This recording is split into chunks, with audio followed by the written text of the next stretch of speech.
The Penre Papers. A Journey Through the Multiverse. The Second Level of Learning. http://wespenre.com. Part 4, The Fork in the Road, Humanity's Future. Humanity's Future, Paper Number 1. Life After the Nano Second, Part 1. The Dark Road Towards Extinction. By Penre, Sunday, October 21, 2012. Revised, Saturday, December 15, 2012 at 11:10 a.m. http://wespenre.com. Part 3. 5. The Real Reason Females Possess More Fire Than Males.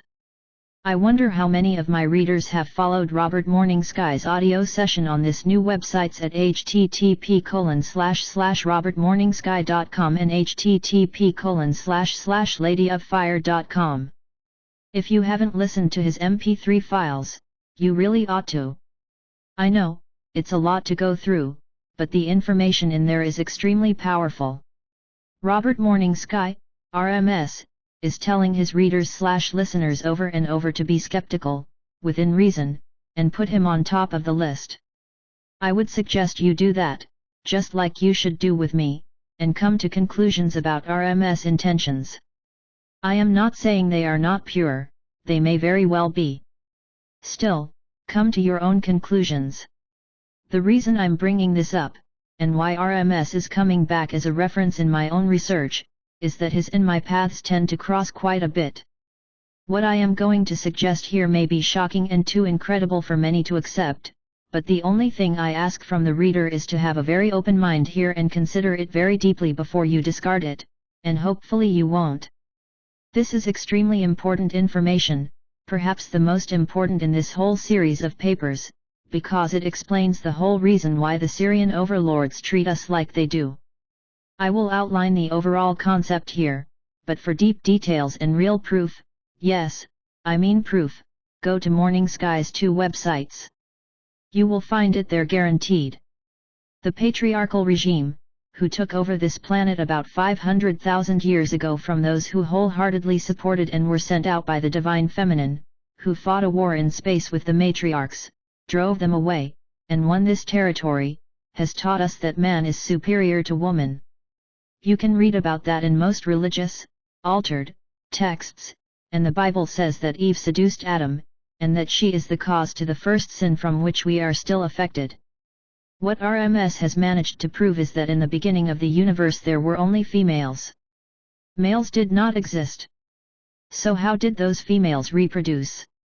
Well, they reproduced by cloning themselves, creating exact copies of themselves to the smallest cell. They didn't need any males. Males were not even thought of at that time. To make a long story short, over time the universe became populated by feminine star beings only. However, in the universe there were also viruses, and some of these viruses were quite powerful and resistant. Due to that all females were copies of each other, these viruses found ways to overpower the female body. Once they'd learned how to do this, and female bodies stopped functioning and died, all beings in the universe were threatened. This is when the idea of a male species came up. The idea was that if the females reproduced sexually with a male, the offspring would look different and have a different setup of DNA. The offspring were no longer clones of the mother. So each individual now was different from every other individual and life survived in the universe, because the viruses could not manifest successfully in all beings. So far, so good, but perhaps the reader is asking him or herself, how was the male created? Out of the woman's rib? After all, everything in the Bible seems reversed. No, as a matter of fact, it was done by adding a chromosome. The greater creator gods, founders, or perhaps it was even the builders, created the Y chromosome, and thus the male species was created. I say species, because in the beginning, males were looked at as a different species 8. But here is the kicker, even today amongst the human species, the male is always an altered female. If not an enormous amount of testosterone is added to the birth process, the fetus will turn out to be a female 100% of the time. And the female egg, interestingly enough, is 4,000 times bigger than the male sperm. This is very interesting, because the old charlatan doctors and philosophers, such as Plato and Hippocrates, the father of medicine, taught their students that females were no more than animals, and their successors taught that the female womb was nothing else but an altered male scrotum, and if the woman didn't have enough sex, the womb started wandering inside the body and ended up driving the woman either to hysteria, severe illness, and even death. A great way of saying that women need to have sex as often as possible to satisfy the male or she'll get very sick. What I am trying to say here, and what is really my point, is that we are all females, and we men are simply altered females. For those who doubt this and think that I'm finally losing it, I strongly suggest you go through RMS audios, one by one, and listen to his overwhelming evidence of this, yes, scientifically proven evidence, and much more that has to do with the divine feminine. Robert has worked extremely hard for many years to gather this information, and has had help from a tribe, who supposedly descend from an ancient society of women, who have lived underground for thousands of years, to stay out of sight from the males in power, and who now have decided it's time to release this information, so I do not want to blow it for him by presenting all his evidence here. Therefore, I strongly suggest the reader goes to his sites and educate yourself on the subject he has to offer. What he is presenting are not empty statements or opinions, he is proving every single thing he is saying, quite remarkably. If the reader decides to check him out after have read the rest of my papers, please in the meantime keep at least an open mind about what I've just stated, because future will show that I am correct. If there would be a hidden agenda in Morning Sky's information, these facts that I've presented here still remain. But what are the implications of all this? Well, it means that the reason women have more fire burning inside of them than men have is because of this simple fact: males are altered females. By being altered from the original in order to be able to have sex with a woman, we don't possess the same abilities, but a weaker form of it. The female is the original being of the feminine universe, which is natural, if the universe itself is feminine. Males came into the picture to assist the female, who is possessing the real power of the 96%. With time, however, males became jealous of women's power and wanted to possess it themselves. So the war of the genders began. It was a universal war, starting billions of years ago and continues up to this very day. Males through history have treated women horribly by torturing, raping and killing them in frustration and raving madness.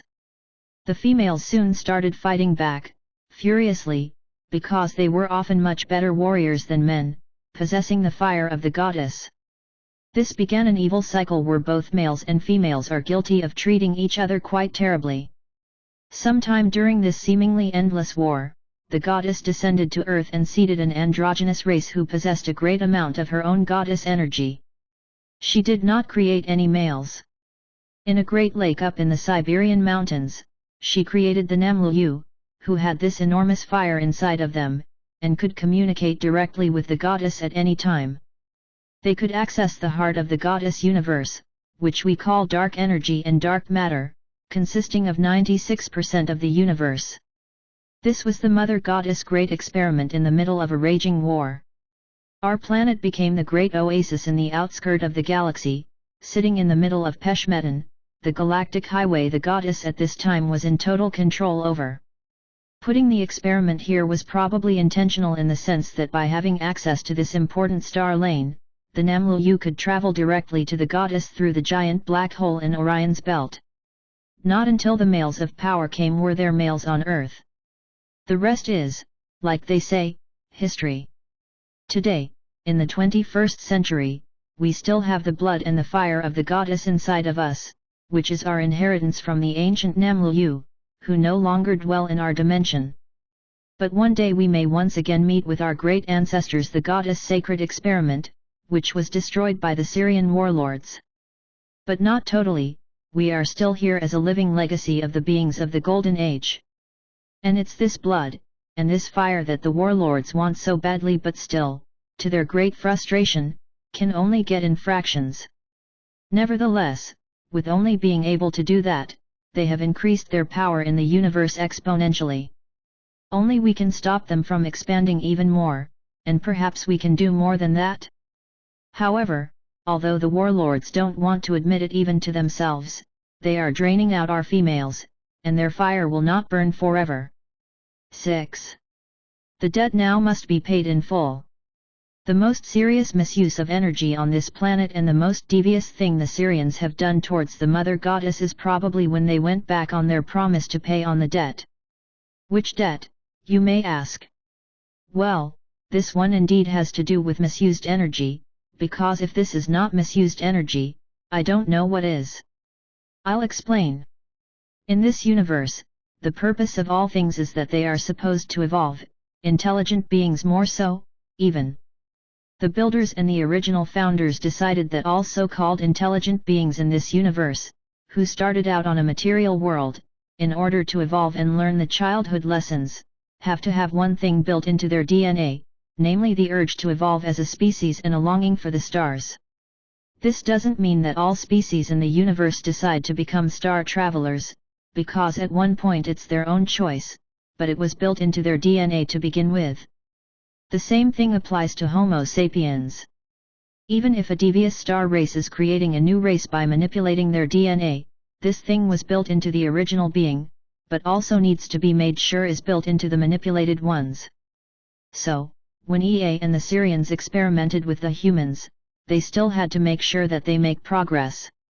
And if a star race works as administrators on a certain world, they need to make sure they don't interfere with the evolving race in such a manner they can't evolve. The Syrians are blunt enough to call themselves the new administrators of Earth, taking over after the Titans. We can say that they indeed are interfering, but they get away with it, because they have our consent, even if it was given to them through manipulation. The warlords then shut the doors to our planet, so to speak, by closing the stargates and the grid system, and also quarantined the planet and changed its frequency so that it trapped the beings who were still here. Other star beings from outer space could no longer find Earth where it's supposed to be, and other star beings and star races who were here when it happened got trapped here on Earth together with Homo sapiens. Many of them still live underground or in very remote areas. Others have blended in with the human population. They eventually got caught up in the recycling system as well and implanted with amnesia. Since then, they don't even know they are not Homo sapiens to begin with. Humans, per universal laws, still needed a chance to evolve, and the Syrians knew it. If they didn't let us evolve, or give us the chance to, they would be in deep trouble for breaking such a law. The overlords implemented free will to the extreme here on this planet so they could work more freely with us humans and had us agree with them by creating belief systems which the Syrians could control, for one. But they had to think long and hard to come up with a solution to how they could let humans evolve at the same time as they kept them stagnant. That was a serious contradiction. After all, they had to prove to the Queen of the Stars that humankind, in spite of the Syrian administration, evolved. Due to the law of free will, a planet can get new owners during its lifetime. Sometimes it happens through war, one star race kicks another one out, or a star race bargains with the current owner about ownership, like we humans bargain about ownership of real estate. The reasons for change of ownership are many, but if there is an evolving race on the planet when it happens, that evolving race needs space to evolve. The Syrians knew they broke this law and had to solve this problem. So, what they did was that every once in a while, they let a few souls fall through the crack and escape out in the universe instead of going through the tunnel of light and be recycled. Syrian spirit guides, after these people had died, showed them the way to freedom and let them escape without any further recycling. The ones who were allowed to escape were the so-called evolved ones. The Syrian now felt that they had met their obligations. In reality, what they did was to choose a soul which had been so depleted of energy after been recycled over and over on Earth that she was more or less useless. Most of the souls they sent back to Orion were more dead than alive, and had to be rescued, like an exhausted swimmer lost at sea, being picked up by sailors when he is almost drowning from exhaustion. These souls were more or less the only ones the Queen of the Stars got back to pay off the debt, meaning the Syrians had to show that humans actually evolved. So, by doing this every now and then, the warlords thought they'd obeyed the law and all was fine, and life went on as usual. The Queen of the Stars was very annoyed. She understood what the Syrians were trying to do. The souls they no longer had any use for, because they had depleted them of all their energy from slave labor, torture, warfare, or whatever it could be, they sent through the grid and were made free. This was also the Syrians showing their disagreement with the Queen, because in the beginning, humans were supposed to develop independently on Earth in one go, without death and amnesia, possessing the fire of the goddess, and then when they had finished business, they could leave if they wanted with no strings attached. Being sarcastic, the Syrians threw at her the souls that were almost dead, covertly telling the Queen that this is the best humans can do, this is where they are as far as evolvement goes. And if someone would protest, the Syrians said, "What are you talking about? We are doing nothing wrong. The humans do what they're doing out of free will. We never forced them to do anything." And so they refer to that they have an agreement with humans to treat them the way they do. They don't mention that it happened through manipulation, but even if they did, it wouldn't have mattered much. It's a universe of free will, and if we decide to be manipulated, it's our choice, and only if we break the manipulation will the Syrians stop controlling us. Only because they must, according to universal laws. If they don't, they will be removed by force, or there will be a space war. The Queen wouldn't have any of it. She was furious at what the Syrians had done with her soul group, and decided a long time ago to do something about it. She went so far that she wanted the debt paid off in full, meaning she wanted all the souls on Earth back. No more recycling or controlling of human beings. The whole quantity of souls she wanted to be returned to Orion. She must have made this decision quite recently, perhaps in the 1930s to 1940s when we dropped the atom bomb and made holes in the grid so star beings could enter in huge quantities, and others could observe as spectators on a distance. Anyway, those other star races who were observing what was happening here on Earth, after the planet had been rediscovered, asked the Queen of the Stars to wait with interfering. They wanted to give us humans a last chance to resolve the situation we were in, to break out of the prison planet. After all, why should humans have special treatment? They asked. Other star races had have to solve their own problems per the law of non-interference. Why not humans? The Queen of the Stars had to back off, seeing the logic in what those star races proposed. This is a universe of free will and non-interference after all, so they were right. She noticed she had a soft spot for mankind, so much that she wanted to break her own laws. It was a dilemma, but all she could do was to observe to see if the Syrians made a mistake so she could interfere. She needed them to break a law or two. And knowing them, they probably would, sooner or later. And sure enough, they did. At one point very recently the Syrians became more careless. It's my own assumption that this was during the nanosecond when time sped up exponentially and the overlords started losing control. The warlords have made a lot of mistakes during the nanosecond, resulting in that some of their heavy crimes have been exposed and scapegoats have been thrown to the wolves, us, but their biggest mistake was one we humans never noticed. They stopped sending souls to Orion to pay off the debt. Hence, they broke the agreement and one of the basic universal laws. The Queen of the Stars acted immediately. She did no longer need to listen to other star races and what they thought in the matter, it was now crystal clear. The Syrians had broken one of her most important laws and stopped sending evolved souls for graduation. The King of Kings must have fell off the chair when he got the message from the Queen of Orion. It said that now the debt had to be repaid in full. In other words, the Queen wants her soul group back. This has created a lot of stress amongst the Syrian overlords lately, and they are not sure what to do. If they obey, they will lose mankind and can't use us for their future purposes. They thought they had all the time in the world to create their army of super soldier and fulfill their own prophecies, but now they are out of time, and they don't have a plan B. This is another reason why we see so much desperation amongst the global elite at this time, and so many insane decisions being made at top level, affecting us common people on the ground level. We here on the ground are just scratching our heads, Thinking new policies and rules coming down on us from the top managements are not making sense. This is because they don't make sense, they are just temporary solutions to what they hope are temporary problems, until they get a chance to solve them. But what does this mean for us? Well, I can't tell for sure, because it depends on how things will progress from here on. If the Syrians give up without a fight, which I doubt, they will leave and give the Earth to us, and the Queen of the Stars will probably let them go. The global elite will either leave with the Syrians or be thrown to the wolves, us, after the Syrian entities have left their bodies and the person who originally possesses the body is left on his/her own. This planet will in that case be left to us in a matter of days, while the intruders leave and go back to their home planets. Chaos and confusion, anarchy, and other undesirable effects will hit us in the beginning when our controllers disappear, but we will hopefully eventually get our act together. A second option is that the Syrians choose to fight. They will use their military forces from other parts of the galaxy and occupy Earth space, waiting for the liberators to come and drive them away. There will possibly be a space war somewhere in our own solar system, just like has happened before, with devastating effects.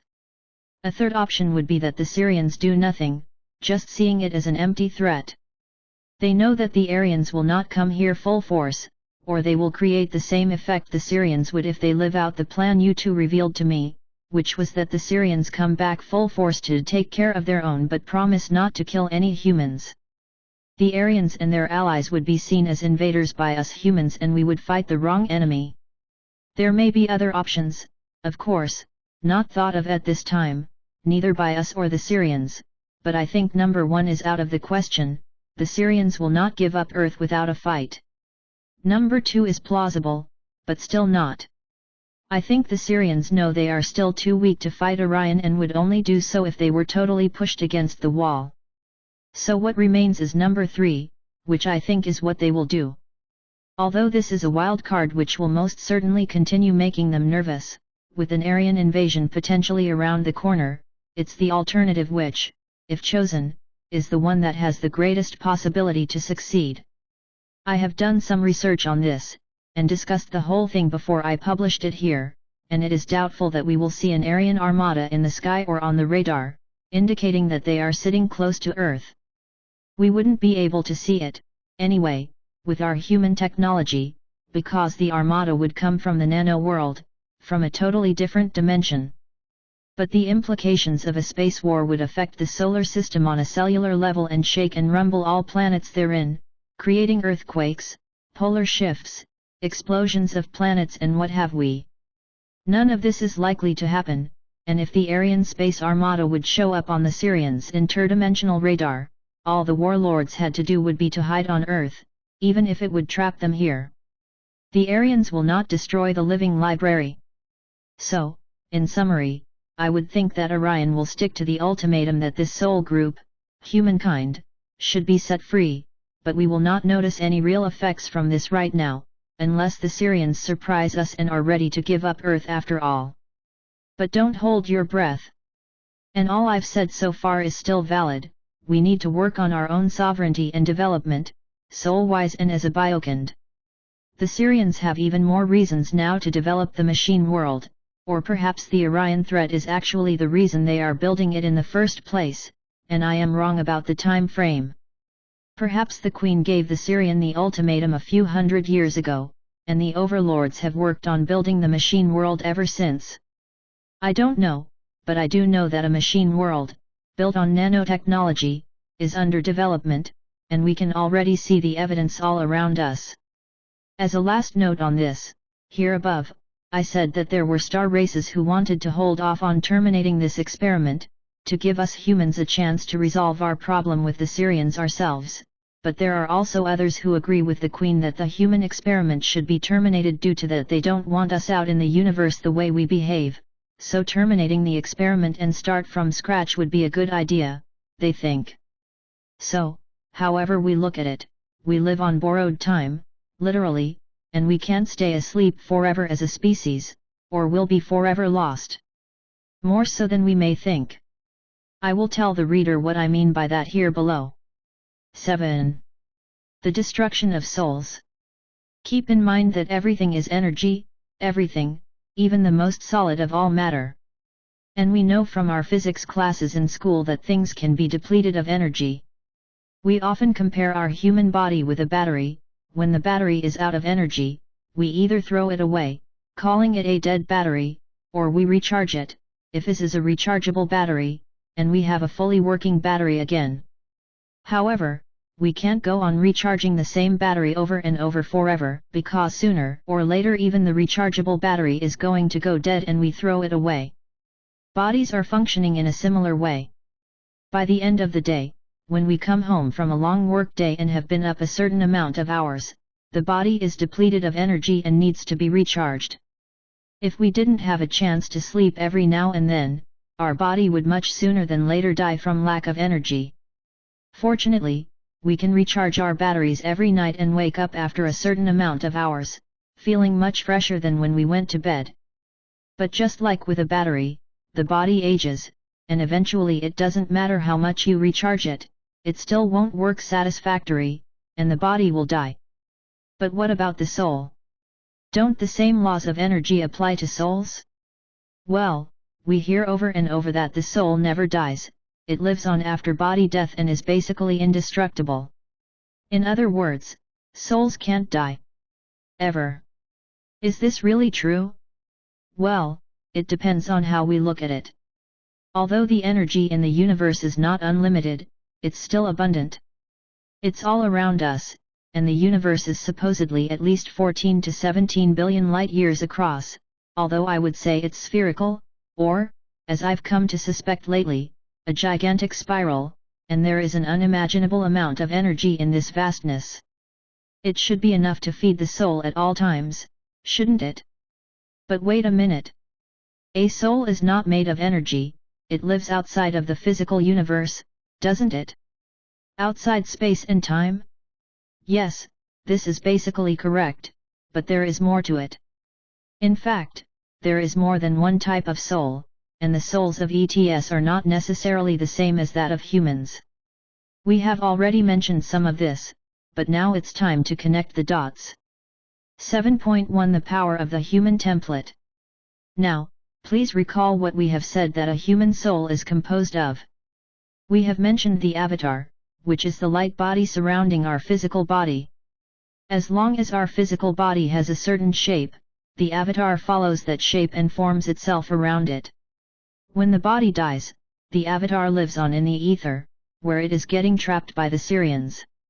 Here, the avatar can shapeshift into anything it likes, and normally it manifests itself in a way its recently deceased body looked like when it was in its prime. The avatar is the vessel or vehicle the fires use when traveling the dimensions. So, the avatar/light body is of the physical universe and made up of energy created by the soul, energy that exists in what we call the physical universe.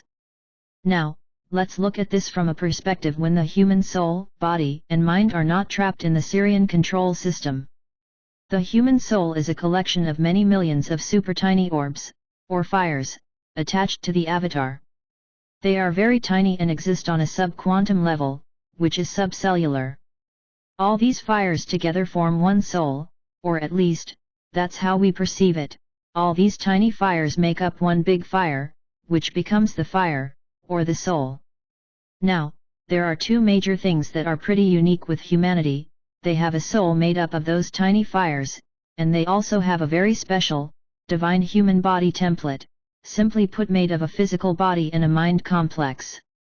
Although Enki and the Sirians altered the original human template, which was the Namlu, our body is still a watered-down version of the primordial man. This template is divine, because it was originally designed by the goddess to fill a certain function, and Enki and the Sirians made sure that this template kept its uniqueness enough for it to work the way it was meant to.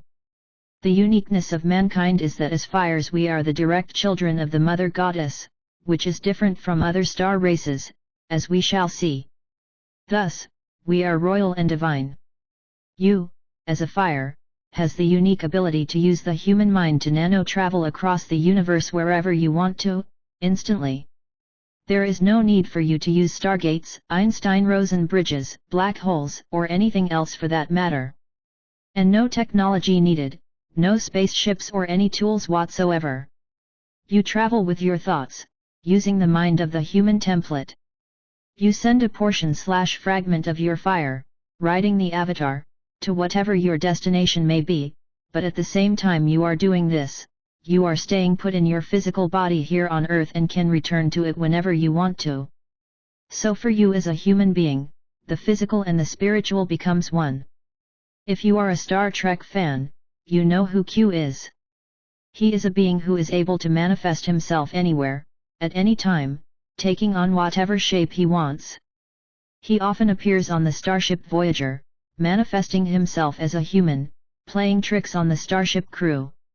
Q can also create worlds with his mind, worlds that not necessarily exist anywhere else than in his mind. However, he can project a world, a star system, galaxies, or whatever he wishes to the crew so it becomes just as real for them as it appears for Q. Then, whenever he wishes, he disappears and returns to his home, wherever that is. You, as a human being, when you're not trapped in this 3D control system, can do exactly the same thing. Gene Roddenberry, who created Star Trek, knew what he was doing. Much of the plot in this science fiction series, and the movies as well, were based on channeled material. This is well known. So, as a divine being and a direct child of the goddess, you can travel to Orion, Sirius, Andromeda, the farthest away galaxy, or wherever you want in space and time once you have evolved enough as a part of the human species. Many humans now have reached the point when they are evolved enough, and their neurology is ready for nano travel. The Sirian Alliance have been waiting a long time for that moment when we are evolved enough to visit the stars. Then we are ripe in their terms and ready to be harvested. Besides being harvested and trapped into the 3D reality, this is what the human experiment is all about. Prince Ea was trained by the Mother Goddess how to genetically compose the human divine template, using his own divine genes mixed with genes of other star races as well.